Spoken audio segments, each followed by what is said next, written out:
আজকে আমাদের জাতীয় নাগরিক পার্টি এনসিপির গোপালগঞ্জে পদযাত্রা ছিল এবং আপনারা ইতিমধ্যে জেনেছেন গোপালগঞ্জে লীগের পান্ডারা এবং আওয়ামী লীগের ফ্যাসিস্ট আওয়ামী লীগের নিষিদ্ধ সংগঠন আওয়ামী লীগ ছাত্রলীগের গুন্ডারা আমাদের নেতৃবৃন্দের উপর হামলা করেছে, আমাদের সভাস্থলে হামলা করেছে।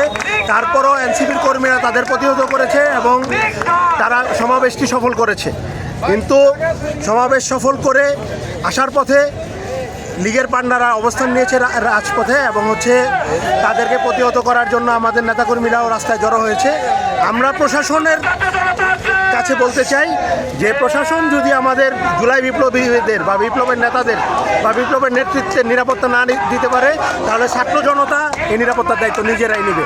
ঠিক জুলাই আগস্ট অভ্যুত্থানে আমরা যেভাবে লীগকে প্রতিহত করেছি সেভাবে আমরা প্রতিহত করব। কিন্তু আমরা কোনো ধরনের অরাজকতা চাই না, বিশৃঙ্খলা চাই না। আমরা চাই প্রশাসন তার দায়িত্বটা পালন করবে। প্রশাসন যদি দায়িত্ব পালন না করে আমাদের সেক্ষেত্রে রাজপথে নামা ছাড়া কোনো বিকল্প থাকবে না আমাদের।